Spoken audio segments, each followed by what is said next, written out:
What the fuck was that? Holy shit. What the fuck was that? Oh. When I go off on a damn character tirade, I go off on a character tirade. I'm like, God, what the hell is he doing? Shit! I'm scary as shit. Turn into Mr. Hyde. Okay, it's 5:01 p.m. Pacific Standard Time. It's still the start of May 2003. We were down to Western California, trying to regain my senses at this point. Because the other video I just did was a Reverend Sam J. Green Moonshot. I thought of this asshole a long time ago, back in the 80s. What did we have back in the 80s, boys and girls? You're right. Augie. Well, we had our greed. We had our politicians. We still had our greedy bastards, but not going to the extreme, except you were listening to the telemarketers or you're listening to the televangelists who wanted more money out of you. They wanted more money, more power, more fame. Holy shit. I watched these assholes on television growing up as a kid. I watched them. There were very few ministers on the television that I would actually listen to. Everybody else is out there out of their fucking minds. There was one particular church that kept predicting about the downfall of the planet. True. And they kept wanting money from people left and right. I knew of another pastor who had gotten positive vibes from this one particular minister. And he was getting his church started and his ministry empire. Making books. But I don't know if he was writing in style or trying to purport writing in style, but I know one thing, he wasn't telling people that if you didn't pay him, God was going to take him away. So if you had to pay him, then he wouldn't go to heaven. Of course, he wouldn't go to hell, but he wouldn't be dying, though. I heard some of those other damn assholes. So. Starts his ministry from a drive-in theater in the midst of orange citrus crops. And pounding out his sermon on top of a roof with a snack bar. And on the same property that he managed to acquire, he built his empire. And he wanted to build a bigger church to accommodate a lot of people because the people kept on coming over there. It was filling up the pews too fast, the parking lots too fast, and he needed a bigger building. A lot of people donations, but he did it trying to scam people left and right, at least purportedly. Board of directors screwed him over on money he doubt.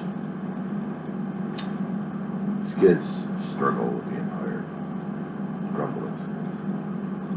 And the property sold to the church, Catholic Church. But they kept it moving. Building the glass edifice. But at least he wasn't trying to scam people like that. Other people had. And that's what it was. Oh. Joe, that Reverend Sam G. Green Moonshine thing, I was starting that damn character up back in college. That would fit this time so good. Perfectly at this point. Power, money, greed, God. And that's, you know, I'm feeling exhausted about it. I feel like if I actually talk to God about this, I mean, really seriously, had a conversation. I don't know if he probably put me away just for making up this damn character, or actually trying to reinterpret this character. He's already come back to life in too many damn reincarnations of our politicians and ministers out there and everybody else who claims they got an element of this asshole in there. And he scares me. He should. That should be pissing me out too. It's sure as hell don't want to do that. Praying, not God. never wanted to be in the ministry. No, I had a thing against God all my life, somewhat. I believed in him. I was totally afraid of him. Dynamite operating him before 4 years old and come back to life a few times. We'd have a different perspective on life and the afterlife. I was afraid. I was afraid. I was afraid of the afterlife, and I was afraid of people being taken away into the afterlife.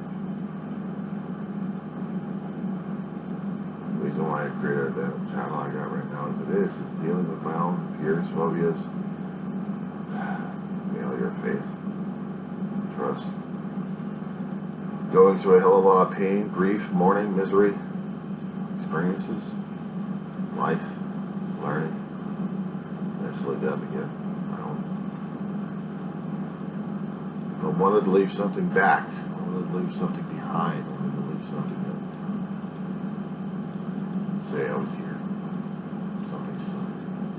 I don't want complicated. If I wanted complicated, I'd be one of those other assholes trying to find complications to feed an ego.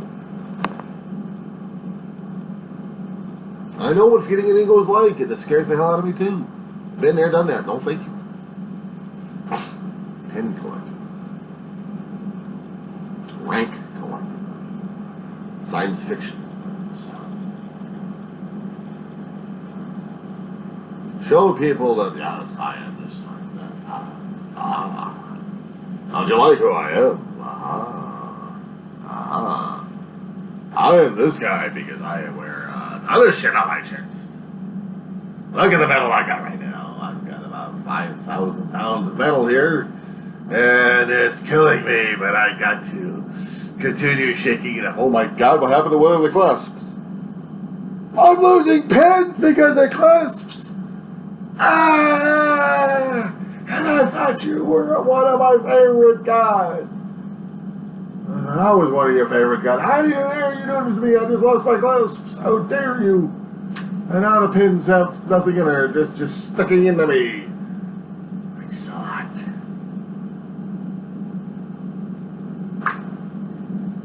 Characterization, almost emulating that way, no fashion. Give me a second, I gotta get more light in this damn place. So we'll keep this running up.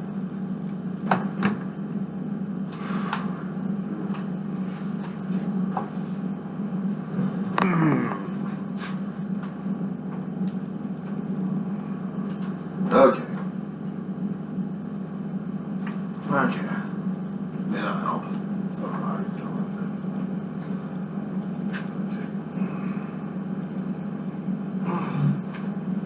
Okay. That's good. Alright. That works as well. Ah, shut up. Okay, here I am again. Trying to keep up and keep track of the damn news. Did they get him?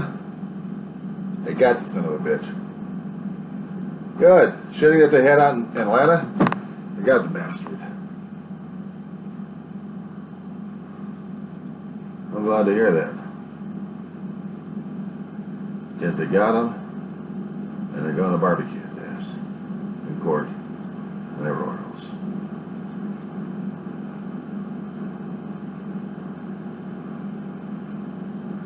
They're going to have an update concerning about that shooting we had in Atlanta. We finally got the guy.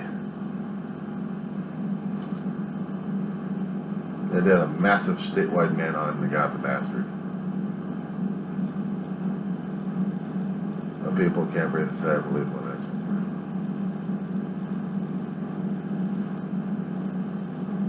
Watch it. They wonder how come I'm losing my mind sometimes. The reasons why I do the channels left and right. Oh man, I can just.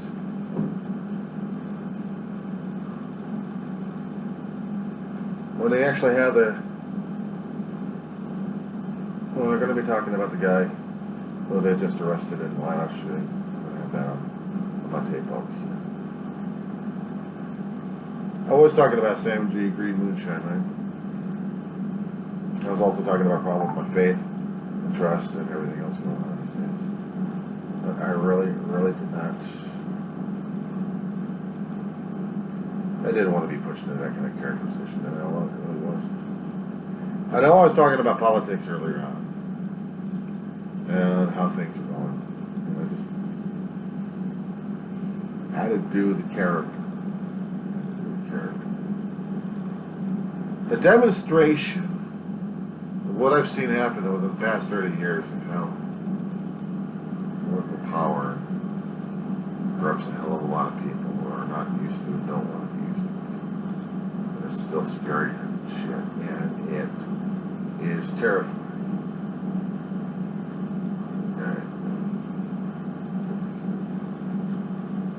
But this was crazy, I swear. How the hell am I supposed to be able to do this? I don't know. So now, I'm seeing how people are reacting left and right what's going on. And it's scary how everything else is changing our world into something else that we don't even recognize anymore. We thought we should have. I was trying to say in some of the other videos about history being important, political science being important, because they're all relevant, but apparently that's not very relevant these days. It isn't. Because we fail all the time. We fail to learn, we fail to be, we fail to be part of. And that's the thing that hurts us the most. It's our own unwillingness to understand what we're going through and dealing with these days. So, I don't know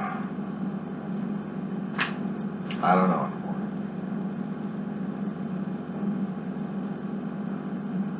But just another guy doing another random shooting at this point over here. The guy in Texas they got story dead. He was hiding in his mother's house. His mother turned it in. She got arrested. Texas. He shot people with an AR-15. This schmuck out here in Atlanta. I haven't heard all the details about this, so I'm going to turn on the news for a little bit here. Oh, it looks like the press is going to be running a little late on this one. They still want to get things set up so they can get all the information necessary. We got the guy in custody, finally. And that's good, but how do we deal with ourselves with the damn guns and the violence, and how do we justify it all with religion? And how we're supposed to be justified by instituting a book that still had that same behaviors in there. I mean, the Old Testament wasn't exactly the most thrilling section of them all. It did promote eye for an eye. And yet the New Testament would say, no, turn the other cheek.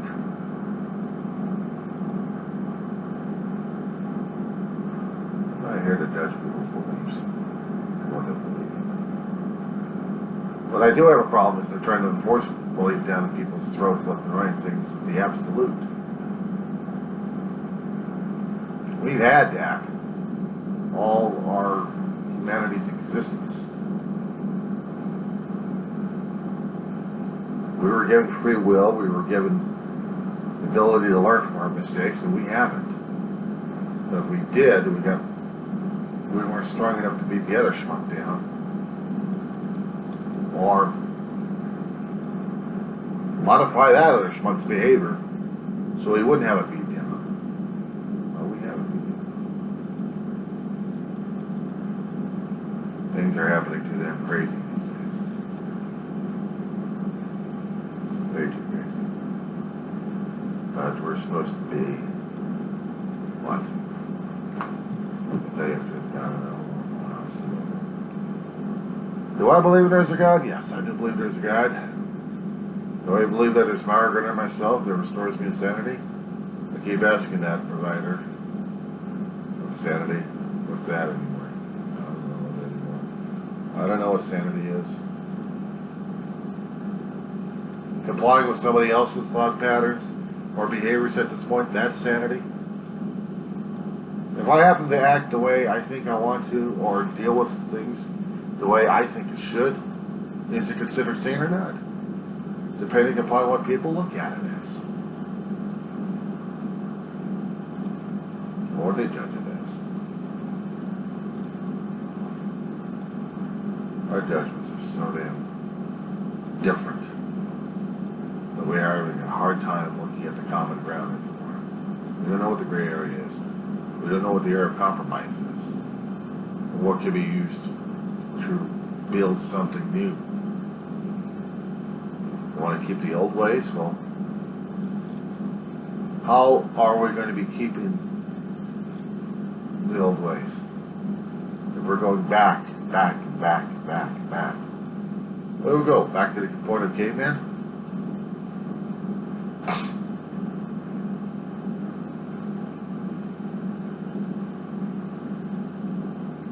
I don't know anymore.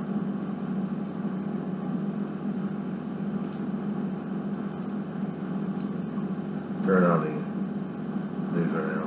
Patterson will bring you the latest on that as it happens. In the meantime, we have more breaking news tonight. In this case, in Justice Department's Mar-a-Lago documents case, an equivalent to senior Trump organization executives and longtime close associates of former President Hussey. Specifically, there's exposing the reporting that Special Counsel Jack Smith is looking into how the Trump organization, how the company handled surveillance video from Mar-a-Lago. The grand jury is expected to hear tomorrow from the father and son executives at the Trump organization. Two guys named Matthew Calamari Sr. and Jr. Senior Crime and Justice Reporter Kayla Coleman says the solicitor joins us now. So what are you learning about these latest moves by Jackson? Well, Anderson, Paula Reed and I were able to confirm from many sources that it is quite clear prosecutors are asking questions about the handling of surveillance tapes and conversations that would have taken place about those surveillance tapes at a time last year when the Justice Department wanted access to them. So we're talking about surveillance tapes at Mar-a-Lago in Florida that would have been owned by the Trump organization, Donald Trump's resort. And these were tapes that the Justice Department was demanding that they see last year as they were looking at whether there were documents being kept in Florida. And so they sent a subpoena for those tapes. And now we know the prosecutors are looking at that episode in time. This is before the FBI went in and searched the property, because on those tapes, ultimately, they were able to see boxes being moved. But the questions now are about the tapes themselves. It's just another leg of this investigation, and there is going to be grand jury activity, we know, tomorrow, where the two men, Matthew Calamari and his son, Matthew Calamari Jr., are expected to be testifying to the grand jury. The Calamari's names have popped up on and off throughout the last couple of years. Can you just remind our viewers about the role that the Calamaris play in the former president's organization, the Trump organization? Yeah, I mean, these are two very senior people who are very close to Donald Trump in his business empire. They're working out of New York. Matthew Calamari Sr., he's an executive vice president and the chief operating officer. He became a person of interest in that New York investigation around the Trump organization and their business dealings. He's somebody whose lifestyle is part of his car is subsidized by the Trump organization. And his son, Matthew Calamari Jr., is the director of security for the Trump organization. And so these two people clearly are the people who would be responsible for these surveillance tapes that are owned by the organization and then ultimately were turned over to the Justice Department. CNN's previously reported that another close aide former president was seen on camera moving boxes containing documents out of a Mar-a-Lago storage closet. To be clear, what we're talking about tonight is a separate inquiry into how the surveillance footage itself was taken. That's right, Anderson. So we are getting a taste, though, that that person is named Walt Naughton. He works for Donald Trump. He's on his payroll down in Mar-a-Lago. He travels with Donald Trump quite often. That this is all sort of, it might have a connection, right? So Walt Naughton was seen on the surveillance tapes moving the boxes with another employee of Donald Trump's in Mar-a-Lago. And we do know that the Calamaris, one of the things that they're being asked about is potential conversations with people in the Trump world, people like potentially Walt Nauta, and we were able to confirm that there was at least a text message between him and Matthew Calamari Sr. that is part of this portion of the inquiry. So there's a lot of things that could be potential obstruction cases that the Justice Department is investigating, the special counsel is looking at. This is another leg of that possibility of an obstruction case. Anderson? Well, I appreciate it. Thanks, Jordan. I've seen it seniorly when I was a former federal prosecutor at Leon. So, how big a deal is it the special counsel officer? Okay. Yeah, some things I probably will be putting on my channel, just a little bit of political intrigue. I'm still bummed out. I'm bummed out because of the characterization that comes to life and comes to pass, and it scared the hell out of me. And I'm still on the media channels right now, just to wait for the news conference to come up, because I want to see what the hell's going on. It scares me of the world that we're in right now. It does. How the hell we're dealing with this, I don't know. But it's happening. It's happening on my watch, and I have to watch it.